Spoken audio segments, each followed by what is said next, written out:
Nouveau récit.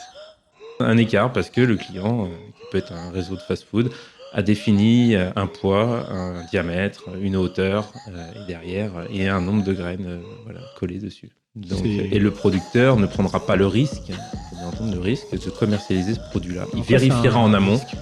Je sais qu'on en a parlé au début, mais en quoi nous, ça a un entre risque guillemets, parce que c'est défini, c'est contractuel, c'est dans Ouais. une relation commerciale. Et c'est vrai que nous, consommateurs, quand on raconte cette histoire, ça nous paraît être une hérésie.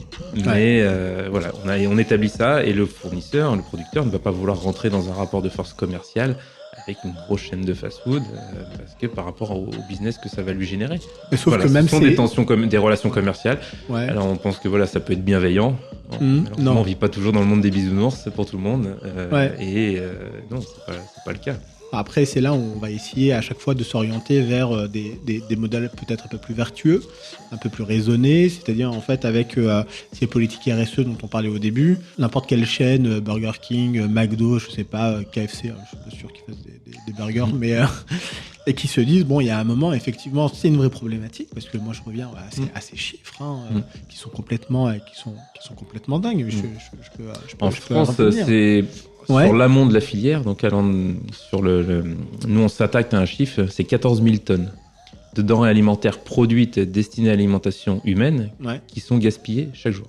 Ouais, 14 000 voilà. tonnes. Que sur l'amont, c'est-à-dire voilà. Donc et sachant que l'amont représente 53% du gaspillage alimentaire français. Ouais. Donc ça veut dire que chaque jour on jette, pour faire simple, 28 000 tonnes. Et alors, moi, je suis super intéressé, tu sais, dans le domaine de l'entrepreneuriat, à identifier, en fait, tu sais, il y a les KPI, etc., en fait, les objectifs, ou quels sont les ratios, les indicateurs qui peuvent traduire au mieux ton activité. Quelle est la part de ces déchets que vous visez, en fait, à nous, traiter? Déjà, je vais juste reprendre, mais on peut pas appeler ça des déchets. Parce que ce ne sont pas des déchets, c'est des aliments produits qui ne répondent pas à des normes ou à des standards. Bon, à partir du moment où tu as un industriel en fait, qui a envie de les détruire, il les considère. Nous, on n'est pas pour rattraper des déchets, en fait. On est juste là pour rattraper ces écarts de tri et ces écarts de production. En fait, on propose une nouvelle solution, effectivement, de valorisation à ça. C'est quoi vos objectifs du coup ? En fait, 14 000 tonnes par jour, c'est énorme. Donc aujourd'hui, nous, sur l'année dernière, on était autour de 500 tonnes. Ce qui est déjà énorme. C'est énorme. 500 tonnes par jour ? Non, sur l'année. Non, sur l'année. Mais un camion, c'est 33 tonnes, grosso modo. Ouais. Donc, pour juste essayer de trouver un équivalent et de se représenter ce que représente 500 tonnes déjà de denrées alimentaires. C'est énorme. C'est énorme. Donc, en fait, aujourd'hui, de là à projeter ce qui serait bisque, et à sauver des milliers de tonnes, mais sur une année. Mais on parle de 14 000 tonnes par jour, donc ou 5 millions de tonnes à l'année. On aura notre impact, mais derrière, c'est tout le modèle qui doit changer. C'est le modèle qui doit évoluer, voilà, tout à fait, complètement. Et on parle bien du gaspillage alimentaire, de denrées produites destinées à l'alimentation humaine. Je pense que cette définition-là, faut pas l'oublier. Donc un déchet n'était pas forcément destiné à l'alimentation humaine. Et alors tu parlais justement tout à l'heure on est passé très rapidement dessus sur la sécurité alimentaire et sur le rôle en fait que vous jouez. Bisque gère sa logistique. Vous allez chercher en fait les produits chez vos. On gère tout le flux. On gère tout le flux. On travaille avec des prestataires, des professionnels, de la logistique, du transport. Métier qui est quand même très exigeant.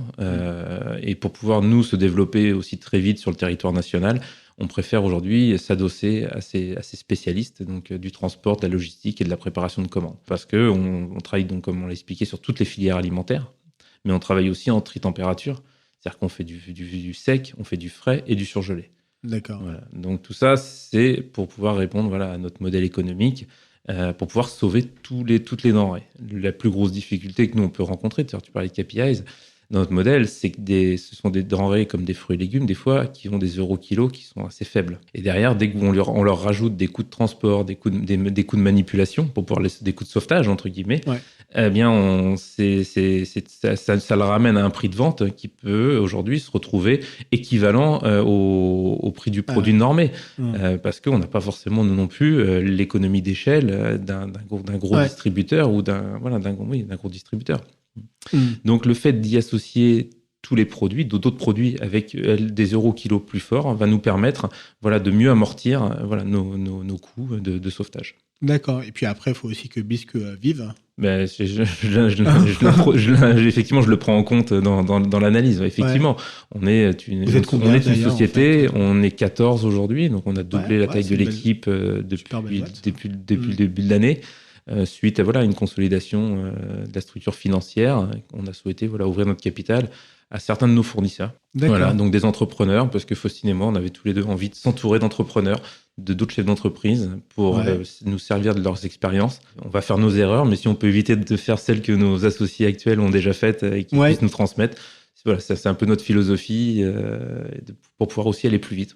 Mais qui sont justement en fait vos associés ? Alors aujourd'hui, dans mes investisseurs, j'ai un cabinet de recrutement parce que le recrutement est aussi un enjeu quand on est une jeune entreprise. On veut aller vite. Le recrutement, quand on part, on était 2, on était 3 et ainsi de suite.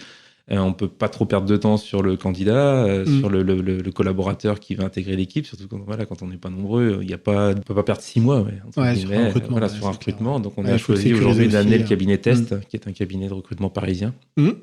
Mais Damien Créquer est un breton de Belle-Île. Bisque est une entreprise bretonne. Bisque est une entreprise bretonne, Donc même si on a démarré commercialement sur Paris pour pouvoir profiter du potentiel commercial qu'il y avait sur Paris. Après, c'est vrai que la Bretagne, c'est quand même en fait une terre agroalimentaire extrêmement puissante. Une grande partie de nos fournisseurs sont bretons de toute façon. Donc la réalité, c'est ça. Donc on a effectivement aujourd'hui le cabinet Test qui nous a aidés. D'accord. J'avais fait la connaissance il y a quelques années dans un autre contexte d'un comptable qui est parti en retraite, mais un ex-associé du cabinet Capéos, un cabinet comptable rennais, breton. Donc qui a souhaité me suivre derrière une fois qu'il est parti en retraite. Ça correspondait nous à notre ouverture de capital. Et ça c'est intéressant parce que derrière un comptable c'est rationnel et donc lui avec les chiffres qui parlent. Donc derrière c'est une valeur ajoutée incroyable ça. C'est une vraie valeur ajoutée. On peut lui mettre tous les arguments commerciaux, les projections. Non, il y a que les chiffres qui comptent et après on analyse. Donc ça rationalise un peu la gestion de complètement. Et derrière on est aujourd'hui aussi associé à Traiteur de Paris. D'accord, Denis Pinault, qui est le fondateur. On a aussi Gilles et son épouse Bocabeille, qui ont cédé leur activité Soréal, qui était du côté de Janzé. On a aussi des gens qui sont un family office, qui sont dans les légumineuses secs, dans la Loire, qui se sont adossés à nous. Et des entrepreneurs en retraite ou en activité aujourd'hui qui sont engagés dans le combat en fait qui se sont dit que derrière ils avaient eu leur carrière qui pouvaient nous aider déjà économiquement à consolider notre structure et pour pouvoir aller plus vite et puis nous partager effectivement leurs expériences. Je pense que aussi quand on est entrepreneur, même si je suis associé, on est 2 avec Faustine, on a besoin, on ne veut pas s'enfermer et on ne veut pas s'isoler. Donc on avait besoin nous de ces gens-là qui soient un peu des mentors pour certains, pour pouvoir profiter de leurs expériences, de leur réseau aussi, clairement. C'est la plus grande difficulté de l'entrepreneur, c'est celui d'être isolé. C'est ça. Je pense. Alors nous, j'ai pas 20 ans, j'en ai 40, Faustine un petit peu moins que moi, elle est plus jeune, mais on a profité de ce réseau, de nos expériences passées pour pouvoir aller construire Bisque et puis mettre les choses dans le bon ordre. En tout cas, c'est dans notre ordre à nous. Parole publique.